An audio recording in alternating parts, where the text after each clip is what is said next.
लिहाजा इसे दोबारा स्थापित करने की कोशिश भी शुरू हो गई है।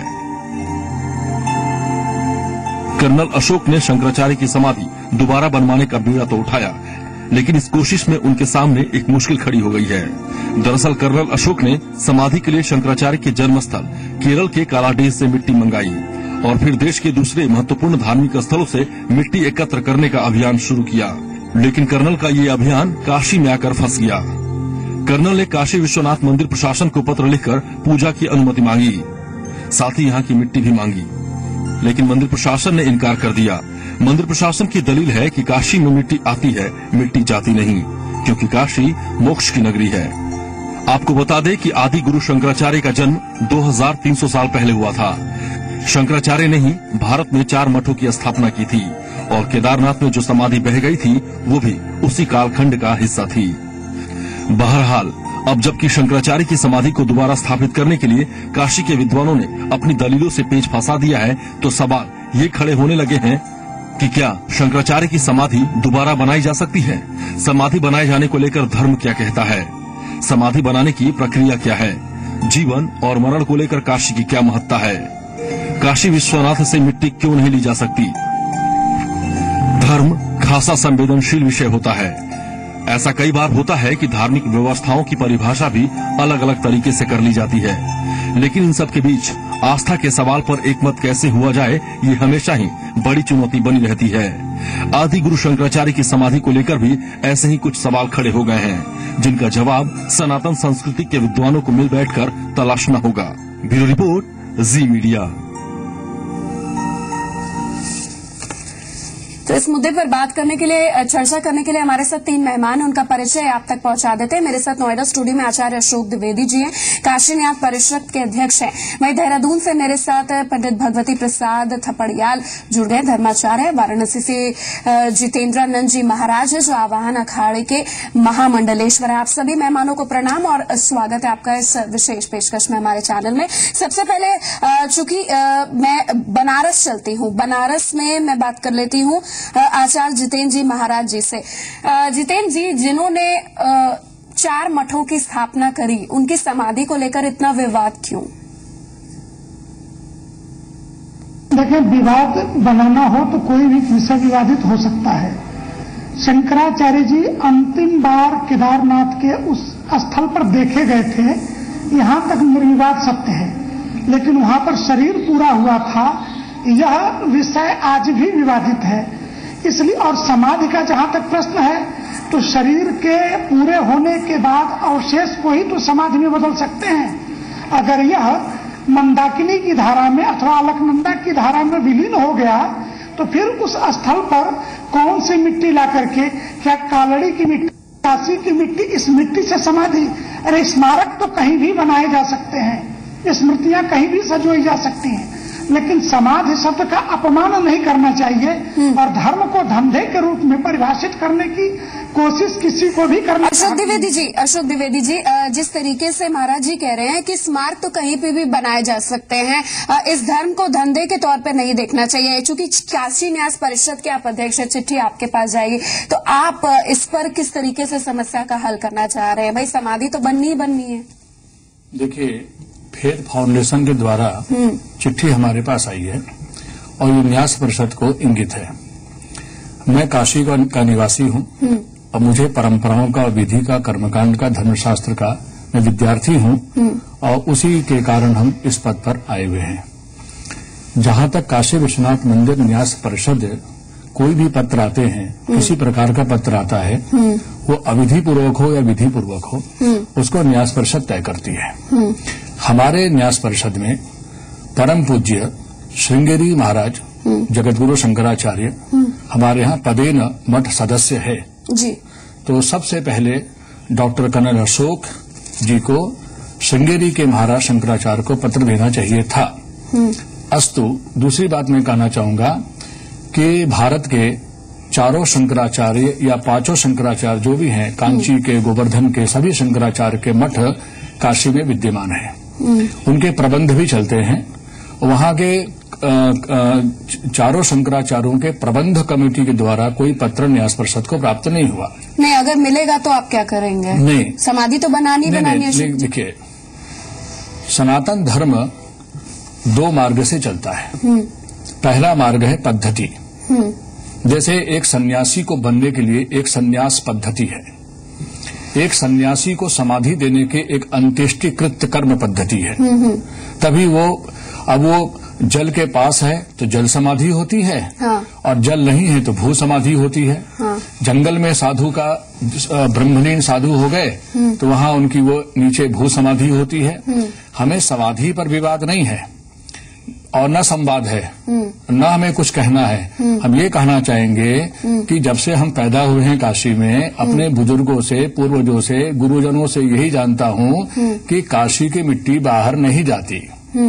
वैसे हमारे, लेकिन काशी की मिट्टी भी तो बहुत जरूरी है वहाँ की समाधि। जी नहीं, समाधि में हाँ। ये तमाम तीर्थों की मिट्टी की कोई आवश्यकता कि मेरे ख्याल से मैं कर्मकांडी हूँ, मेरे ख्याल से समाधि में तीर्थों का और तमाम जगह धामों का मिट्टी जाने की ये नूतन परंपरा शुरू हो सकती है, प्राचीन परंपरा तो कदापि नहीं है। ठीक है, पंडित भगवती प्रसाद थपड़ियाल हमारे साथ देहरादून से मौजूद हैं। भगवती जी, मुझे ये बताइए कि समाधि की जो पुनर्स्थापना है, जो स्थापना, उसको लेकर धर्म कहता क्या है? अब काशी वासियों का और इसके साथ न्यास परिषद के अध्यक्ष भी हमारे साथ बैठे हैं, वो कहते हैं कि काशी से मिट्टी जाती नहीं है, वहाँ आती है। अब बिना मिट्टी के, काशी की मिट्टी के बिना ये पुनर्स्थापना अधूरी है, लेकिन अब धर्म का तर्क क्या है इस पर? हमारे यहाँ हितोपदेश में एक श्लोक आता है कि अयम निज परो वेति गणनाम लघुचेतसाम उदार चरितानाम तु वसुधैव कुटुंबकम। हम पूरे विश्व को अपना कुटुंब मानते हैं और भारत भूमि में जितने भी तीर्थ हैं, अयोध्या, मथुरा, माया, काशी, कांची, अवंतिका, पुरी, द्वारावती, गया, सप्तहिता, मोक्षदायका, तो ये मोक्ष देने वाले वो हैं। और शंकराचार्य जी तो एक विरक्त सन्यासी थे और उन्होंने बहुत पारमार्थिक कार्य किया है। निश्चित ही उनके लिए अगर कहीं से कुछ चीज मांगा जाता है, या वैसे तो मांगने की जरूरत नहीं, क्योंकि किसी भी तीर्थ से कोई वैसे तो महत्व बतलाया गया कि अश्वक्रांते, रथक्रांते, विष्णुकांते, वसुंधरे, मृत्तिके हरमे पापम यन्मया दुष्कृतम कृतम। अब वैसे तो जो मिट्टियों का विधान बतलाया गया है वो सप्त मिट्टियों का विधान है कि भाई जो 7 मिट्टियां होती हैं वो घोड़े के नीचे की पत्र, घोड़े के रथ के, घोड़े के चक्र के नीचे की, घोड़े के पैरों के नीचे की, हाथी के पैरों के नीचे की, राजद्वार की, चौराहे की, तुलसी जल की, तीर्थों की, इन मृत्तिकाओं को भी लेकर के समाधि बन सकती है और इसमें विवाद को देना ये उचित नहीं है। ऐसे महान व्यक्ति के लिए जिनकी वंदना की गई है शास्त्रों में, शंकरम शंकराचार्यम केशवम बादरायणम सूत भाष्य कृतो वंदे भगवंतो पुनः पुनः। जो शंकर जी, इस विवाद का कोई हल नहीं निकल सकता है? जैसे कि हम कह रहे हैं कि इसको, जैसे देहरादून से भी हमारे मेहमान कह रहे हैं कि इसको तूल मत दीजिए, आदि शंकराचार्य, गौरवान्वित इतिहास है, 4 मठों की स्थापना की, अब उनकी मिट्टी को लेकर इतनी परेशानी क्यों? आप दोबारा स्थापना कर दीजिए, क्या दिक्कत? नहीं, देखिए ऐसा है कि आपके लौकिक बातों पर तो हम नहीं जाना चाहेंगे। और विद्वान मित्र ने आद्य शंकराचार्य को एक पूज्य मान करके वंदना की है, वो प्रशंसा के शब्द हैं। समस्या इस बात की है कि गीता से लेकर, वेद से लेकर, धर्मशास्त्रों से लेकर सभी जगह एक विधि और परंपरा दोनों चली है। क्या भारत के पूर्व के किसी भी सन्यासी और किसी भी शंकराचार्य की जब समाधि दी गई, चाहे अघोर संप्रदाय हो, चाहे सन्यास संप्रदाय, जूना, निर्वाणी, निरंजनी, कोई अखाड़ा हो, क्या इस तरह से मिट्टी बटोरा गया? नहीं, जब 2300 साल पहले स्थापना हुई थी तब काशी की मिट्टी ली गई थी कि नहीं? नहीं, हम तो हमारा तो इतिहास इसके बारे में हम कहते हैं वो छोड़िए इतिहास को। कोई वर्तमान में 2, 4, 10, 15 साल में कोई समाधि लिया हो, कोई ब्रह्मलीन, स्वामी करपात्री जी ब्रह्मलीन हुए हैं, धर्म सम्राट स्वामी करपात्री जी हुए हैं, बड़े बड़े लोग हुए हैं, तो क्या ये तीर्थों से मिट्टी इकट्ठा करने की क्या कोई पद्धति है? हम तो ये चाहेंगे कि हम किसी फेत को हम आघात नहीं पहुंचाना चाहते, लेकिन हमारा तभी किसी बात का समर्थन है कि भारत के जगत गुरु शंकराचार्य का पत्र हो, उस पत्र जो है विधि पूर्वक, परंपरा पूर्वक पत्र हो, उस पत्र को न्यास परिषद में रखने के बाद वो उसका निर्णय लेंगे।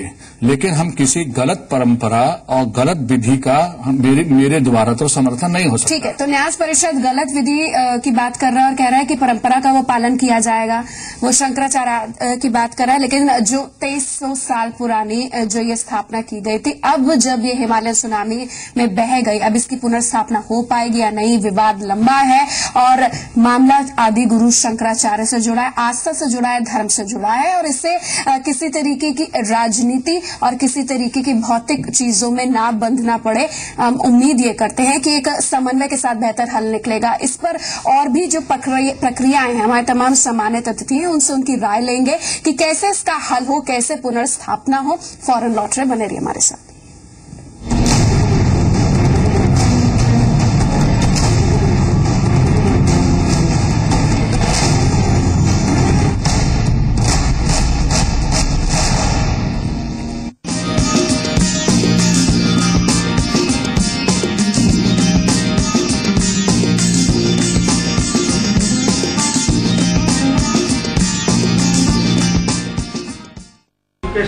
रियल इस्टेट, टी गार्डन, सर्वत्र सामाजिक उन्नयन में अंशीदार विश्वामित्र इंडिया परिवार हर कदम विश्वास के साथ। नवरत्न एक्स्ट्रा ठंडा तेल, सबसे ज्यादा ठंडा, सबसे ज्यादा असरदार, सबसे ठंडा।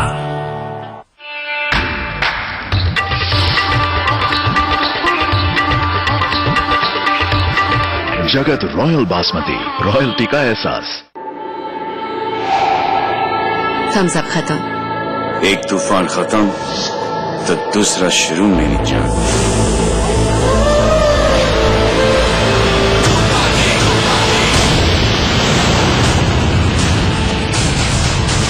आज कुछ तूफानी करते हैं, आज कुछ तूफानी करते हैं। ऐसा चल रहा है सब ऊपर वाले की। अरे आज कुछ तूफानी करते हैं, आज कुछ तूफानी करते हैं। चीचा, तूफानी दे दो, फ्लाइट पकड़नी है। जाओ तूफान शुरू करो, बस ढक्कन ही तो हटाना है। तूफानी।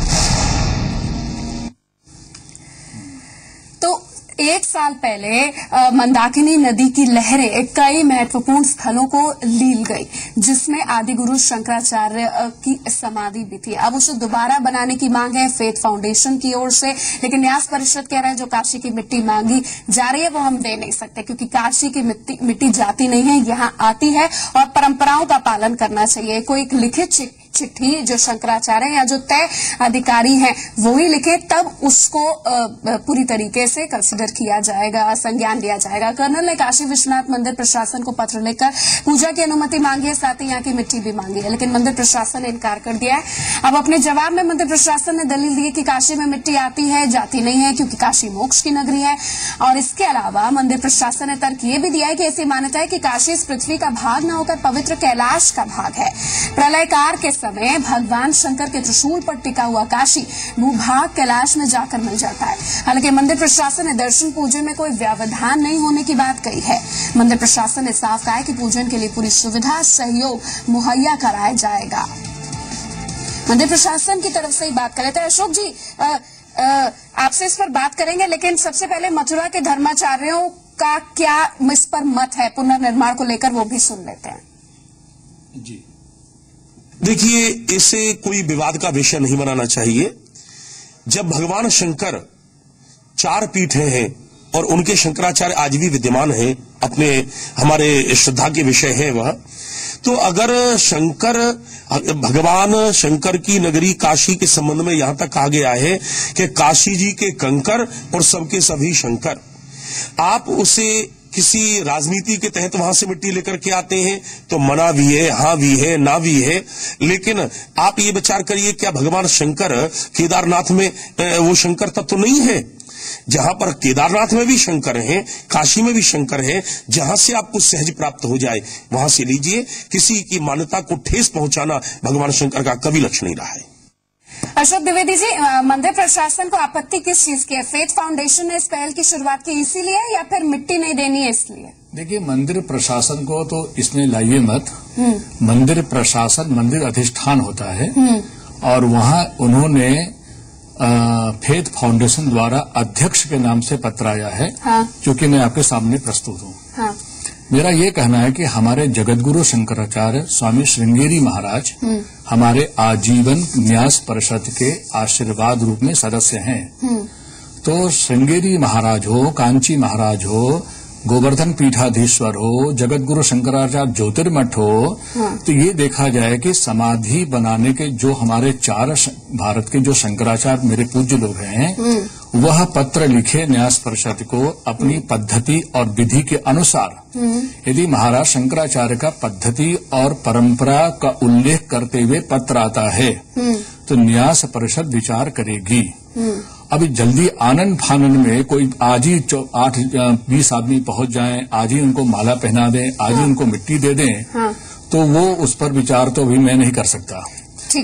एक बात। दूसरी बात यह है कि सन्यासी का कृत्य सन्यासी ही करता है, सन्यासी का कृत्य गृहस्थ नहीं करते हैं। ये महत्वपूर्ण बात आपने कह दी। पेच इसीलिए फंसा है। जितेंद्रानंद जी महाराज, आप आवाहन अखाड़े से हैं और इस पद्धति की बात और अपने आप में जो पहल करने की बात है, काफी अच्छी पहल है और ये पूरा आस्था का विषय है। परंपराओं का पालन इसमें होना चाहिए और आदि शंकराचार्य से जुड़ी बात है, तो पहल जिसको करनी चाहिए तो उन्होंने नहीं की। चूंकि आप आवाहन अखाड़े का पक्ष लेकर आए हैं, आप महामंडलेश्वर, मैं आपसे जानना चाहूंगी कि जिस तरीके से अशोक जी कह रहे हैं कि गृहस्थ को नहीं करना चाहिए बल्कि सन्यासियों को करना चाहिए, क्यों आपने इन चीज को संज्ञान में नहीं लिया और ये पेच फंसता क्यों जा रहा है? किस तरीके की पहल होनी चाहिए ताकि स्थापना भी हो जाए और परंपराओं का भी पालन हो? आचार्य अशोक द्विवेदी जी की बातों से मैं पूरी तरह सहमत हूं। उन्होंने, और जब सन्यासियों के आपस में भी विवाद होते हैं तो हम कर्मकांड और परंपराओं के बारे में आचार्य अशोक द्विवेदी जी जैसे विद्वानों से सलाह लेते हैं। रही बात इस समाधि की, तो शंकराचार्य जी की समाधि के संबंध में समाधि का मूल तत्व क्या है? वो है उनकी शरीर। उनके शरीर का कोई भी अंश तो होना चाहिए, या 2500 साल बाद उस गांव से हम मिट्टी ला लें और सप्तपुरियों का हवाला दे दें, इसके बाद से यह कहें कि आप अपना दिल बड़ा करिए। तो समाधि का मूल तत्व है शरीर। तो यह शरीर का कोई भी तत्व आदि शंकराचार्य का इसमें है नहीं। तो हमको स्मारक बनाने में, वहां पे एक भव्य निर्माण में कोई आपत्ति थोड़े है, लेकिन समाधि किसकी दी जाती है? किसी व्यक्ति की। तो आदि शंकराचार्य व्यक्ति के रूप में शरीर तो होना चाहिए ना। और जब शरीर को मां मंदाकिनी बहा ले गई, अगर माना कि वहां पे समाधि थी, ये बात मान भी लेता हूं, तो जब बहा ले गई तो स्मारक बनाए वो कर्नल अशोक जी, इस पर हमें आपत्ति कहाँ है?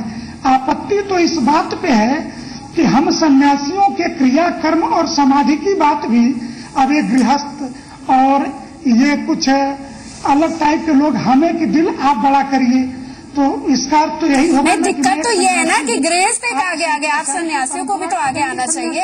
अगर वो नहीं समझ पा रहे तो आपको समझाना भी तो चाहिए। आपत्ति आपको नहीं है, लेकिन पुनर्स्थापना भी तो करनी जरूरी है। अब आपके चैनल पे बैठ करके हम उन्हें समझा रहे हैं, ये गृहस्थों का काम नहीं है।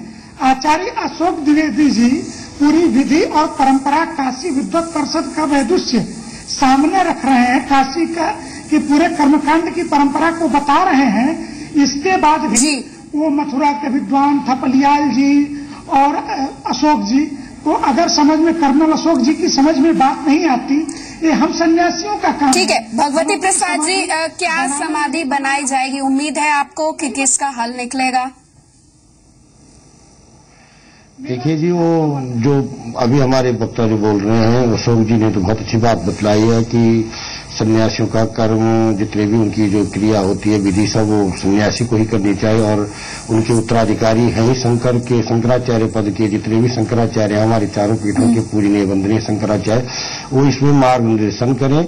और जहां तक बात है कि समाधि बनाने की बात है, तो अभी ठीक ही कह रहे हैं कि भाई समाधि तो शरीर की बनती है और शरीर का कोई भी अंग नहीं है या वहां पर था कि उन्होंने शरीर कहाँ त्यागा था, क्या था। उनका स्मारक बनाना तो बहुत अच्छी बात है, उनकी यादें और उनके जो सिद्धांत थे, उनकी जो शिक्षा थी, उस शिक्षा का प्रचार प्रसार होने के लिए वहां उनका एक बनाया जाए उनके नाम का।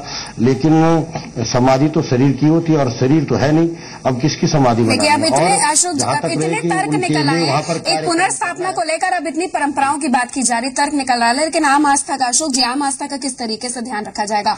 आप हाँ या ना में जवाब दीजिए। क्या पुनर्स्थापना होगी या नहीं? आप मदद करेंगे या नहीं? देखिए, मैं बताऊं, जो परंपरा के विरुद्ध होगा और वेदोक्त कर्मकांड के विपरीत होगा, उसके लिए तो हमारी सहमति हो नहीं सकती, नंबर एक। दूसरा, आम भावनाओं को आदर करने के लिए स्मृति बनाना, स्मारक बनाना, लाइब्रेरी बनाना, उनके लिए कुछ करना अलग बात है। वो तो जनमानस जो तय करे। जब समाधि की बात आएगी तो फिर वेदोक्त कर्मकांड की पद्धति की बात आएगी। जब वेदोक्त कर्मकांड की पद्धति आएगी तो जगतगुरु शंकराचार्य जरूर कर्मकांडियों से पूछेंगे, क्योंकि संन्यास धर्म ग्रहण कराना और उनका अंत्येष्टिकृत्य कराना। मैं स्वयं बहुत छोटा था, 22 वर्ष की अवस्था थी, धर्म सम्राट स्वामी करपात्री जी का अंत्येष्टिकृत्य मैंने कराया था। और निरंजन देव महाराष्ट्र गोवर्धन पीठाधीश्वर निरंजन देव तीर्थ जी बैठे थे, वहां कोई सन्यासी वेद मंत्र नहीं बोल रहा था। वहां पर अपने जगतगुरु शंकराचार्य स्वामी स्वरूपानंद जी सरस्वती जी बैठे थे। मैं तो जगतगुरु शंकराचार्य स्वामी ब्रह्मानंद सरस्वती का नाती हूँ। मुझे तो बचपन से परंपरा पता है। नहीं तो फिर भी आस्था अगर आपको अपार दिखती है और आपसे मांग करते, तो आप इसको कंसिडर करेंगे, इसके बारे में सोचेंगे कि नहीं? हाँ, आस्था के गर्भ में, यदि आस्था के बीज में, आस्था के नीचे, आस्था के तलहटी पर कोई व्यापार है, कोई लोकेषणा है, कोई वित्तेषणा है, किसी प्रकार की कोई छुपा हुआ चीजें हैं, वो सामने आ जाएगा। ठीक है, तो तय परंपराओं का पालन किया जाए, आस्था का विषय उसे भी ध्यान में रखा जाएगा। लेकिन परंपरा क्या कहती है 2300 साल पहले और अब, इसका ध्यान करके एक बेहतर समन्वय करके एक अच्छे मार्गदर्शन के साथ उम्मीद है कि पुनर्स्थापना होगी। इस विशेष पेशकश में आप तीनों सम्मानित अतिथियों का जुड़ने के लिए धन्यवाद। खबरें जारी है, जी संगम देखते रहिए।